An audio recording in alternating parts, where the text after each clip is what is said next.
Okay, let's get going here. Share screen. Okay. Okay, I can see this. I can see the text. Okay. So the situation is not very favorable, but if somebody agrees to hear Bhagavad Gita and the teachings of Lord Chaitanya continually for some time, even they do not pay me anything, I am prepared to go and lecture, but not to take part in some political agitation. So I was awaiting your letter if I was to go to Boston. Now I shall prepare my next program. I think for going to Los Angeles, and my going to Europe is not yet fixed up. Regarding Jadharani, I'm very glad that you are taking all precaution and all care for the poor girl whose health is very deteriorated, and you first of all see that she is quite strong enough. She has improved in health. Then there is question of Krishna conscious baby. Otherwise, forget, better you and Jadharani become Krishna conscious children directly than producing Krishna conscious baby at the present moment. Hope this will find you in good health. Your ever well-wisher, A.C. Bhaktivedanta Swami. P.S. Most probably we shall have our secretarial office in UN Church Center by the next.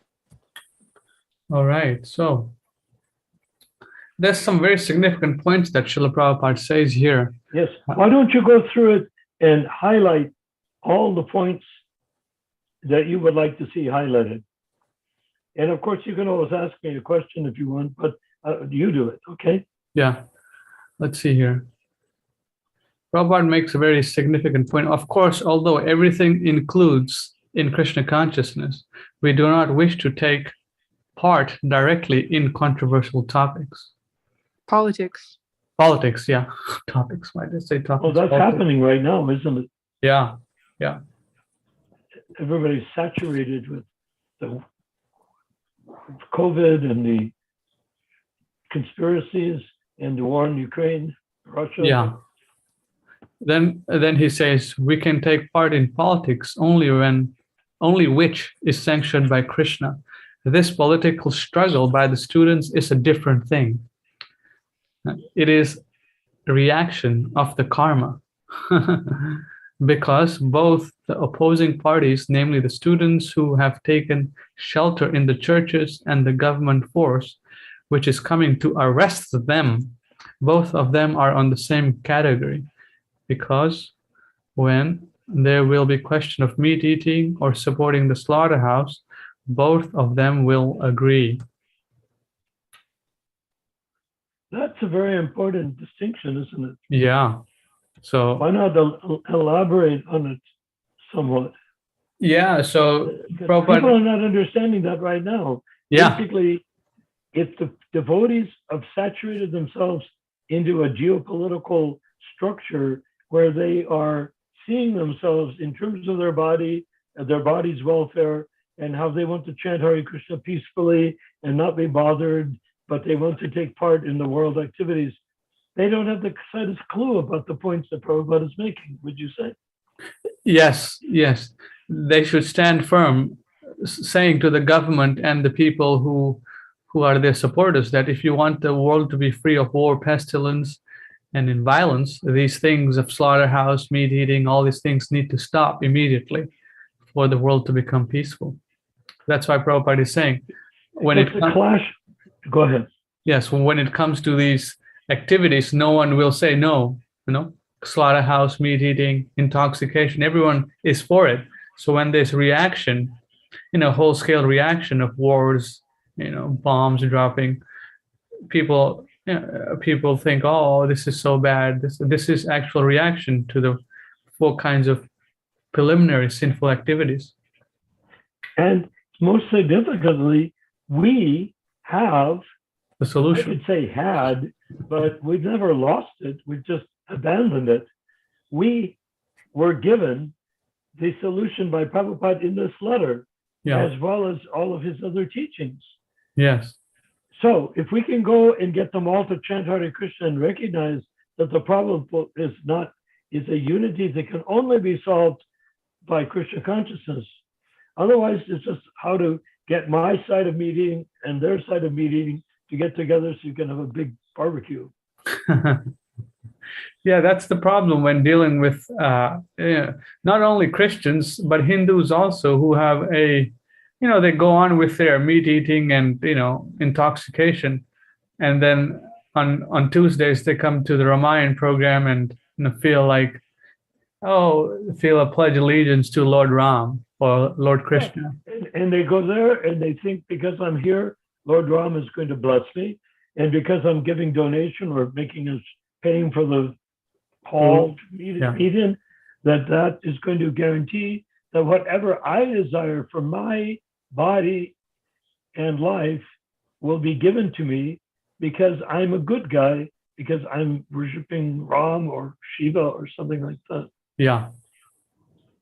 So that is the difficulty with the Hindus, Christians, Muslims, all these sects, sectarian groups. Yeah. And we have said clearly that Lord Chaitanya as the Yuga avatar has come to end all relativistic religions.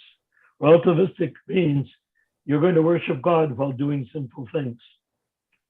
And somehow God is supposed to overlook the sinful things and then embrace you and take you to heaven when you die. Yeah. So that's going on. That's our biggest battle, is overcoming that tendency. Overcoming that mistake, that illusion. Yeah. So all these activities, if devotees are wanting peace and everyone united, they should talk about these activities. It needs to stop. Illicit sex, intoxication, meat eating, and gambling. Or we can do what we used to do. We can go out on Nagar Sankirtan. We can have our nice temple activity, which is a neophyte settlement of Brahman realization that I'm a spirit soul.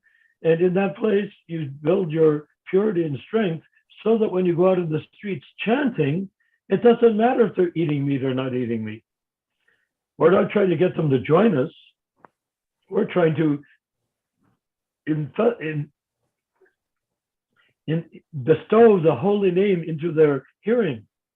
So if they can hear the holy name, when they feel distress, they will get this feeling, I've tried this, I've tried Christianity, I've tried Judaism, I've tried Buddhism, I've tried politics, I've tried the sort of social rebellion, I've tried all these things.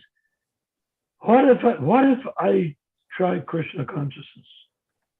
Yeah. So if they come to the temple, they're given the straight story without any GBC trying to infest their brains and tell them what to think and tell them how to think what they think. If that can take place, they come to the temple and they hear this very simple idea of how we are part and parcel of Krishna.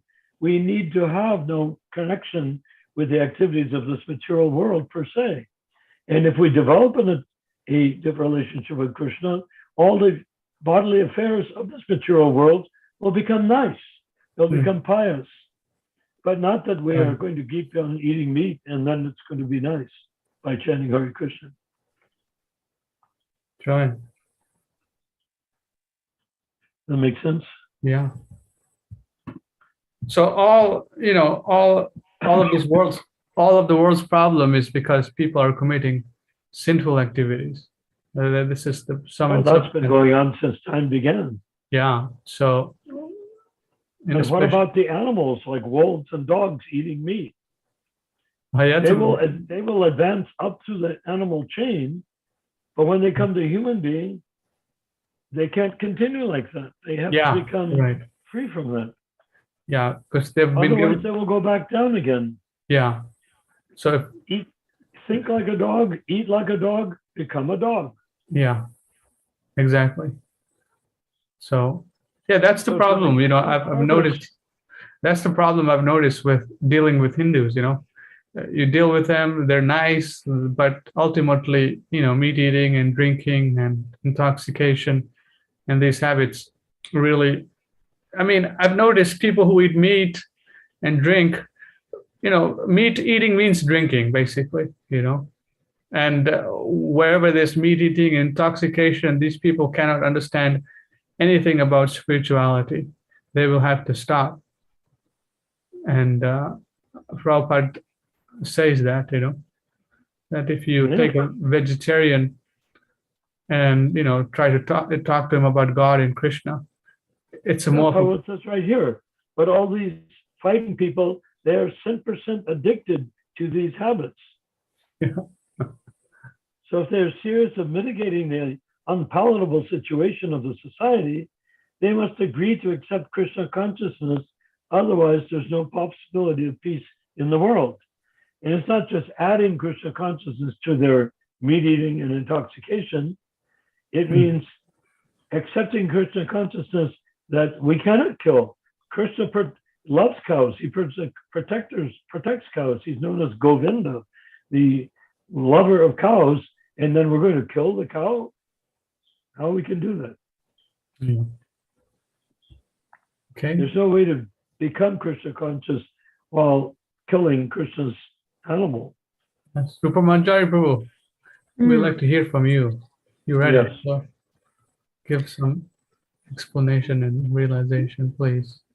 Well, it seems to me that these parties that are opposing each other, it's like they have part of the solution, but not all of it. And Prabhupada is saying you need to have all of it, meaning all of the four regs, and become willing to give up bad habits. Right. Yeah, they have parts of the puzzle. Like, okay, don't do this, but you can do this. Right. Yeah. Like I was thinking about my father and his wife. They practice a religion called Christian Science.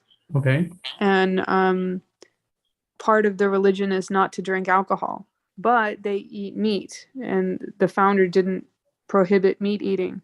Oh, okay. So it's interesting how my dad and his wife have part of the answer, but not all of it. Interesting. Yeah. Yes, bro. Because they very simply do not realize that all jivas are conscious, that the consciousness of every creature comes from the jiva. Yeah, so if you have a dog, you don't like a dog if it's dead. You don't like a dog if it's comatose. You like a dog just bouncing around and playing and being nice and obedient and all that stuff.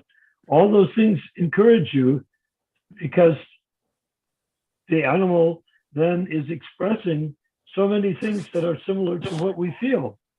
However, we do not grant that the animal is also pure spirit soul, identical to ourselves.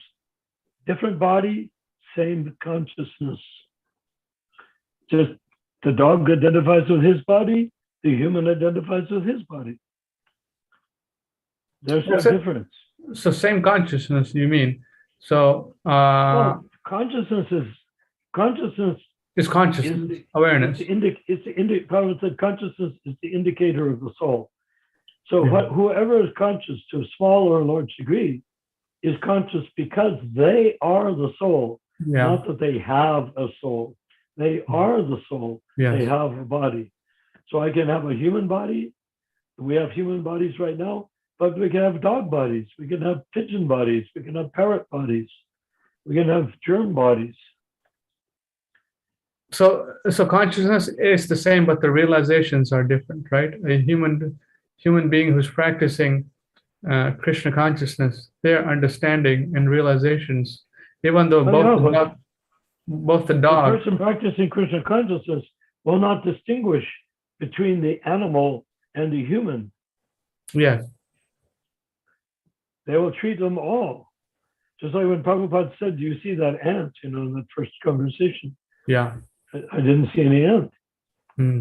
He said, if I can give a little prasadam and chant Hare Krishna to one ant, then our whole movement is a glorious success. So what do I learn from that? Right? Yeah. I have to learn that I don't I may not consider a ant to be my equal, but if I see the ant as spirit soul, I can refer to the ant as Prabhu, which means master. I can treat the ant as master because he is spirit soul inside an ant body. That's what it takes to become Krishna conscious. And then Prabhupada says, yeah, go ahead, Prabhu. Huh? Go ahead. Okay, then Prabhupada says in the third paragraph, God cannot be their order supplier. First of all, they act sinfully, and when there is a reaction of war, pestilence, famine, and so many other nature's disturbances, they pray to God for stopping them. So Prabhupada gave a wonderful reply. I think he said in World War II or World War I, all the women went and prayed that their husbands come home safely. But when they did not, they became atheists. So they expected God to be their order supplier. And that is going on in all religions, either Christian, Muslim, Hindu. They're all praying for some material. They not only believe it, they assume it. Assume it, right?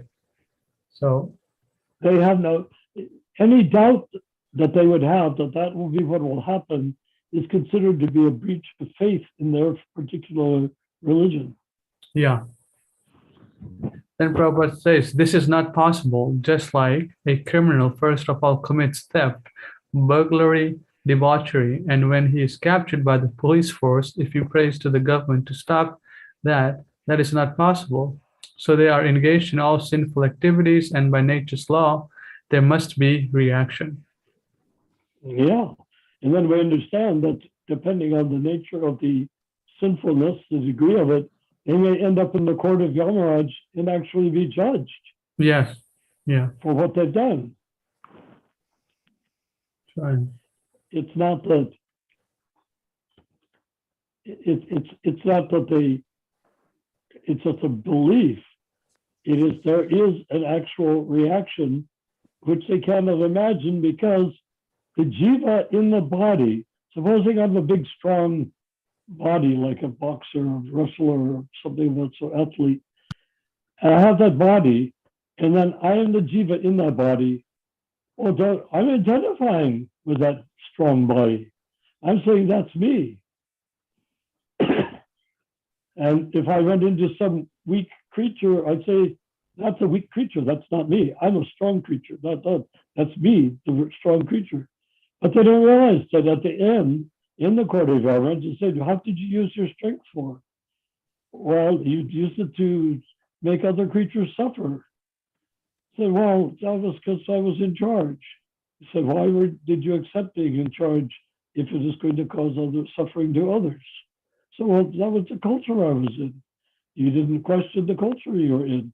Now you're trapped by the conclusions of the culture you were in. You think you're going to die and go to heaven, but you actually died and came to the court of Yamaraj, where you were being evaluated for the exact things that you did, not the assumption or the fond thought of what you were doing. Does that make sense? So here he says, then Prabhupada says, I'm encouraging now cow killing or animal killing, and when by nature's law the turn comes upon me to be killed, if I pray, I want to stop it now. Stop it. How can it be stopped? How can it be stopped? So it's very significant that people who are eating bodies of animals, sooner or later it will come to their turn. And so that raises a question.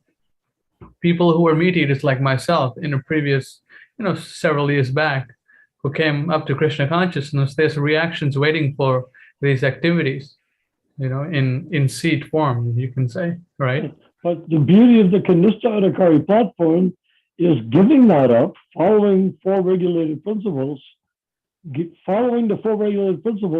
then you're already beginning to pay down the karma and transcendentalize your life in the midst of the bad karma that you incurred killing animals.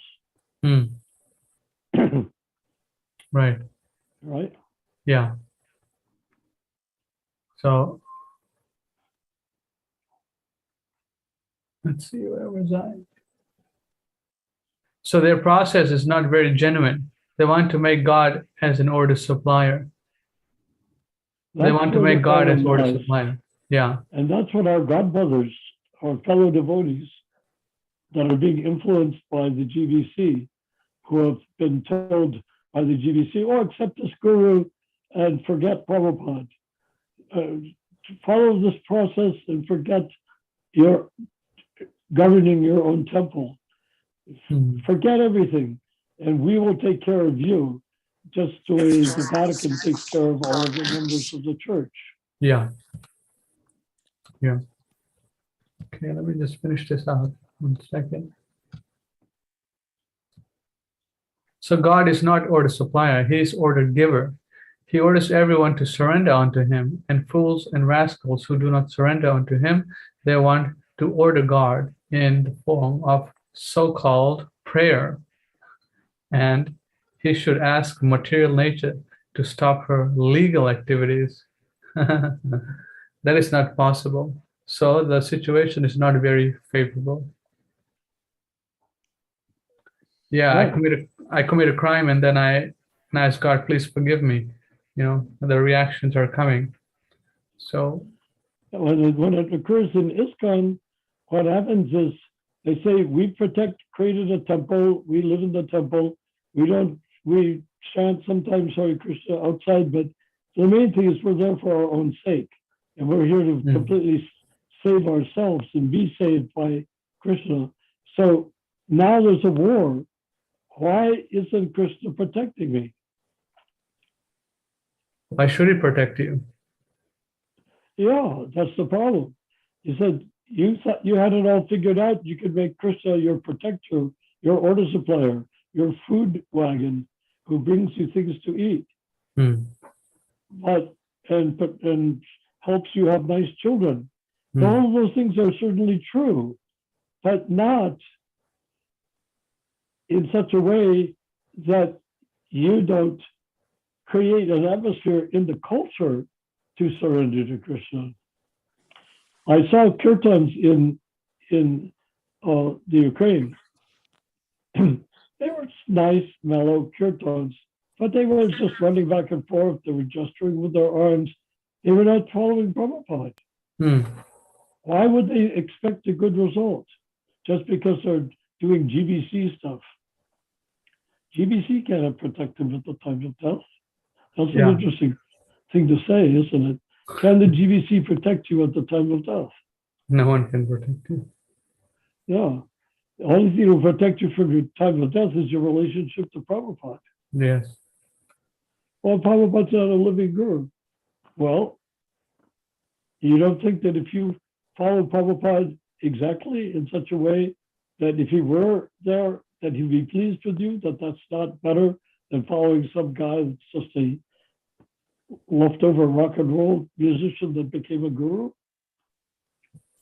Yeah, most of these people who are the gurus were former rock and roll rock stars. Were they? Some of them were, I think.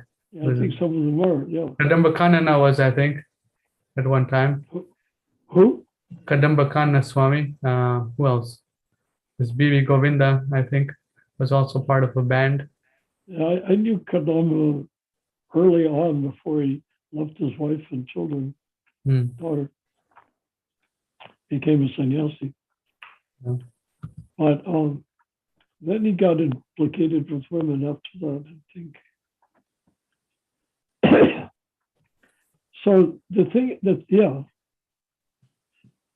so our biggest challenge is our own Iskcon devotees, because they were listening to the GBC, and the GBC told them, if you do this, you're going to have all the success and go back to Godhead. But then when some challenge comes, they have no shelter. They go to Bangladesh, God only knows what sort of kirtans they have, Hindu kirtans, and then four of them get killed.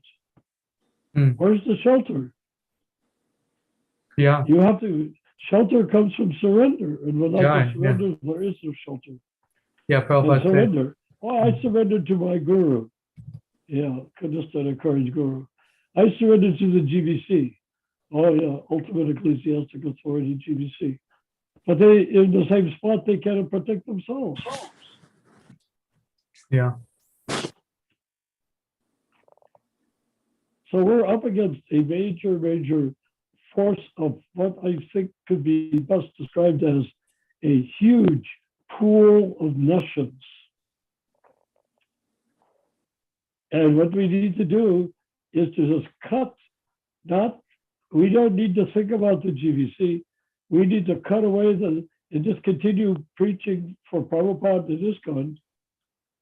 And if anybody wants to challenge, how can Prabhupada be a guru for 10,000 years? I say, what part of Prabhupada can't be a guru for 10,000 years? Try. You want to get some extra guy coming in just to call himself guru? What would that accomplish? Boy Scout leader, maybe, but guru? How can you calculate that he's a guru? Anyhow, keep on going. So, any more questions, comments, Prabhu? Then I'll stop. You still had you could put my video back on. Okay. I didn't know you had taken it off the screen. So, yeah. So, okay. So let's move on to the next paper discussion. So I think we have discussed that thoroughly enough. So we're going to discuss another topic.